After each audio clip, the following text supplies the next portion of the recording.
Hello all, this is Super Hi-Fi Gaming, I'm Mitch. I'm John. We're looking at Dragon Ball XenoVerse for the PS4. We got the early release, comes out Tuesday. First off, I have to say it's a gorgeous game. It looks very bright and vibrant and basically looks like the anime, only HD and with depth. So why don't you give us a little background for what this game's about, John? Alright, so the story of the game is pretty much that your character helps Trunks out by going to certain events during the Dragon Ball Z timeline that have been altered by two mysterious time travelers and restoring them to the way they're supposed to be.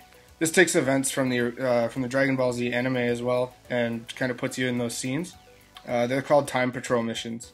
Trunks was told that he shouldn't be going back in time because he shouldn't go somewhere where he'd be recognized, I assume. Yeah, I'm not sure what would have happened in the show, but I'm sure there's some sort of tie-in there. Yeah, hence the involvement of this character that nobody's ever heard or seen before. Yep, and you won't hear him because he doesn't talk. He grunts. You can pick a voice from him in character creation. That brings us to our next point, the character creation. You can pick from 5 species and I think 8 overall choices when you include sexes in there. I think there's Saiyan, Earthling, Namekian, Majin. Oh man, what's the Frieza's race? Frieza's race. There's no name for it. You can pick different hair, different facial features. You can color everything the way you want it. Even though I'm pretty sure most of the people picking my Namekian's going to be picking the green skin, going for the Piccolo look. It's too badass. You can't argue with it. I prefer the Saiyan, but just saying. Just saying. There's also parallel quests, which can be done in co-op, and that's just another form of restoring the damaged past. Yeah, the multiplayer is something we haven't got to touch on just yet. The startup of the game is a very long, tedious process, is what I found. Trunks likes to talk a lot, and you better read the things that he's going to say to you, because if you skip them, you're going to end up like Johnny over here. It's pretty easy to miss details. Especially when you're skipping them all, well, out of impatience. Well, I want to play the game. Exactly. So, yeah, well, when I started it, the controls seemed pretty generic and in favor of a lot of button mashing. But through paying close attention to the tutorials the second time I tried it, I got the hang of it pretty quickly, and there's a lot more method to the madness than I originally thought there would be. Yeah, the controls were very approachable for me, but I can also see people becoming competitive with it. You can really change some combos together with the control scheme, I feel, and basically destroy the fun for any of the casuals, like Johnny over here. It's got a pretty interesting fly mechanic. That was one thing I noticed. Yeah. I'm not sure I've ever had to use a button to ascend and then have to click the L3 to descend. It took some time getting used to.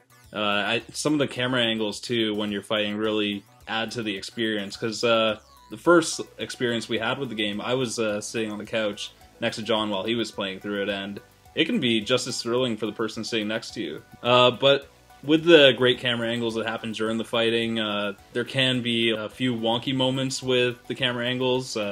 I can excuse it because I feel like it's kind of like being disoriented in a fight or becoming disoriented in a fight, and the camera issues didn't ruin the experience for me. I feel like they're mostly an issue when I was just getting a hang of the controls. The game kind of focuses also around this main hub, which you mentioned was kind of like, like Destiny. Totally Destiny. It's very reminiscent of Destiny, with a mixture of our personal favorite PlayStation Home thrown in. Although we did check, and we can confirm there is no Running Man animation to pester other players with. There are some good ones. There's a Play Dead that you can see here. That was pretty phenomenal. Oh yeah. Yeah, there are some good ones, but there's no Running Man. Also in the main hub, it would have been nice to be able to fly and kind of run around. For a game where it's so fast-paced and you're really flying at high speeds, and then you get to this main hub and you have to walk around at a snail's pace. It's like playing Pokemon Red after you played Pokemon Fire Red, basically. Yeah, no more running shoes. No, actually, Pokemon Red after Pokemon X, because you got the rollerblades and that, right? Seems like this online hub is going to be a pretty neat idea, where you're going to be able to see up to 200 players in real time walking around the same hub that you're in. This is the next generation. And challenge them to fights, offer to help them co-op missions, and even make teams with people that you see online frequently. And you can play dead in front of them. That's true. You can't do the Running Man, though. Unfortunately, we tried. You cannot do it. There is no Running Man.